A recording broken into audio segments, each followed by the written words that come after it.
Hi welcome back. ഇന്ന് ഞാനൊരു സദ്യ special recipe ആയിട്ടാണ് വന്നിരിക്കുന്നത്. നമുക്കിന്ന് സദ്യക്കുള്ള പ്രഥമൻ തയ്യാറാക്കി എടുക്കുന്നത് എങ്ങനെയാണെന്ന് നോക്കാം. പരിപ്പ് കൊണ്ടുള്ള പ്രഥമനാണ്, വേഗത്തിൽ തയ്യാറാക്കി എടുക്കാം, നല്ല ടേസ്റ്റുമാണ്. അപ്പോൾ നമുക്ക് റെസിപ്പി എങ്ങനെയാണെന്ന് നോക്കാം.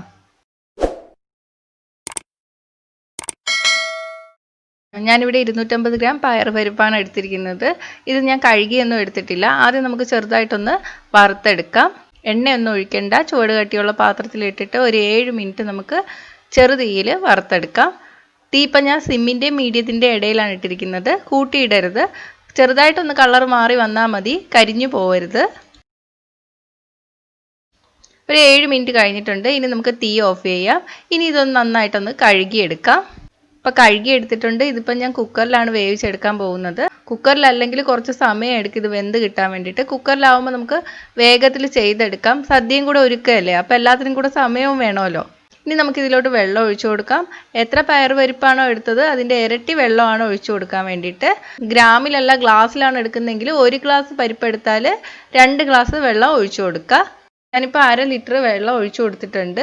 വെള്ളം കുറഞ്ഞു പോയാൽ കുക്കറിൻ്റെ അടിക്ക് പിടിക്കും. 5-6 വിസിലെടുക്കും നന്നായിട്ട് വെന്ത് കിട്ടാൻ വേണ്ടിയിട്ട്. കുക്കറിനനുസരിച്ചിട്ട് വിസിലിൻ്റെ എണ്ണവും മാറ്റം വരും. അപ്പം നന്നായിട്ട് വേവിച്ചെടുക്കുക.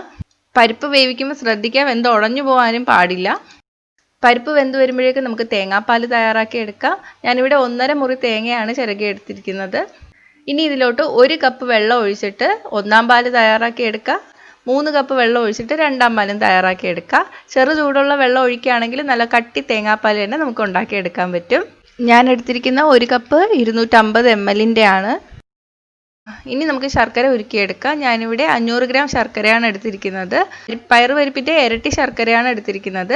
അപ്പോൾ ഇത്രയും ചേർത്താലും നല്ല മധുരമായിരിക്കും പ്രഥമന് കുറച്ച് മധുരം കൂടുതലാണല്ലോ. പിന്നെ നമ്മൾ സദ്യക്ക് നമ്മൾ ഇലയിൽ കുറച്ചാണല്ലോ വിളമ്പുന്നത്, അപ്പോൾ പ്രഥമന് കുറച്ച് മധുരം കൂടിയാലും കുഴപ്പമൊന്നുമില്ല. അപ്പോൾ അല്ലാതെ നമ്മൾ സാധാരണയൊക്കെ ഉണ്ടാക്കുമ്പോൾ ഇത്രയും മധുരം ചേർക്കേണ്ട ആവശ്യമില്ല. പിന്നെ ചില ശർക്കരയ്ക്ക് നല്ല മധുരമായിരിക്കും, അങ്ങനെയാണെങ്കിൽ ശർക്കരയുടെ അളവ് കുറയ്ക്കുക. മധുരം അധികം ഇഷ്ടമില്ലാത്തവർക്ക് ഇത്രയും ശർക്കര ചേർക്കണ്ട. 350 മുതൽ 400 ഗ്രാം ശർക്കര ചേർത്താൽ മതി.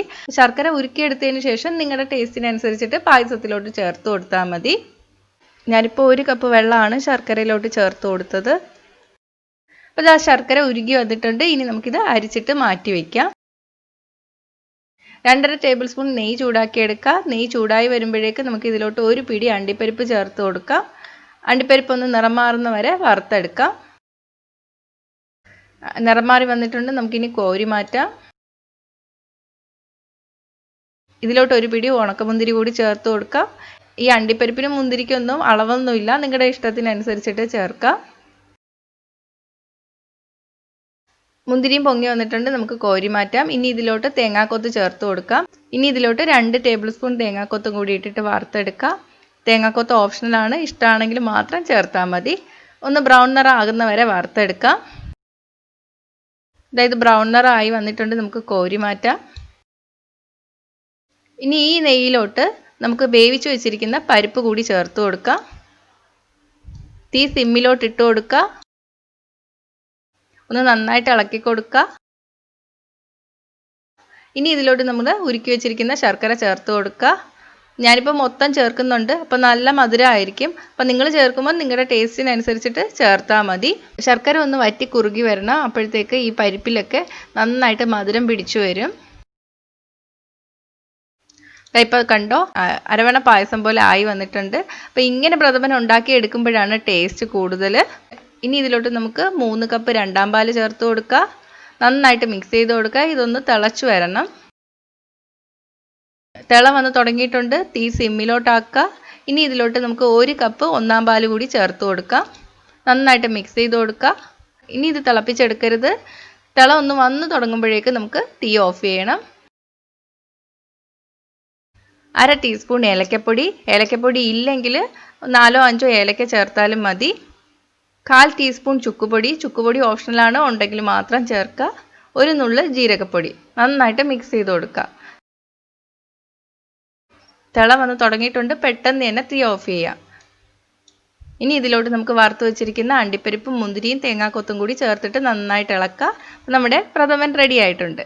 കുറച്ചൊന്ന് തണുത്ത് കഴിയുമ്പോൾ ചിലപ്പോൾ ഇത് കുറുകി വരും. അങ്ങനെയാണെങ്കിൽ കുറച്ച് തേങ്ങാപ്പാലും കൂടെ ഒഴിച്ചിട്ട് ലൂസാക്കി എടുത്താൽ മതി. വെള്ളം ഒഴിക്കുന്നതിനേക്കാളും തേങ്ങാപ്പാൽ ഒഴിക്കുന്നതാണ് നല്ലത്. അപ്പോൾ സദ്യക്ക് ഇലയിൽ വിളമ്പാൻ വേണ്ടിയിട്ട് നല്ല കറുത്ത് കുറുകിയ പരിപ്പ് പ്രഥമൻ റെഡിയാണ്. ഒന്ന് ട്രൈ ചെയ്ത് നോക്കുക. അപ്പോൾ നല്ല ടേസ്റ്റാണ്, എളുപ്പമാണ് ഉണ്ടാക്കിയെടുക്കാൻ. ട്രൈ ചെയ്ത് നോക്കുക. ട്രൈ ചെയ്ത് നോക്കിയിട്ട് നിങ്ങളുടെ അഭിപ്രായം കമൻറ്റ് ചെയ്യുക. ഇഷ്ടമായെങ്കിൽ ലൈക്കും ഷെയറും ചെയ്യുക. ഇഷ്ടപ്പെട്ടില്ലെങ്കിൽ ഡിസ്ലൈക്കും ചെയ്യുക. കൂടുതൽ റെസിപ്പികൾക്കായിട്ട് ചാനൽ ഇതുവരെ സബ്സ്ക്രൈബ് ചെയ്യാത്തവർ സബ്സ്ക്രൈബ് ചെയ്യാൻ മറക്കല്ലേ. അപ്പോൾ അടുത്ത നല്ലൊരു റെസിപ്പിയായിട്ട് കാണാം. ബൈ.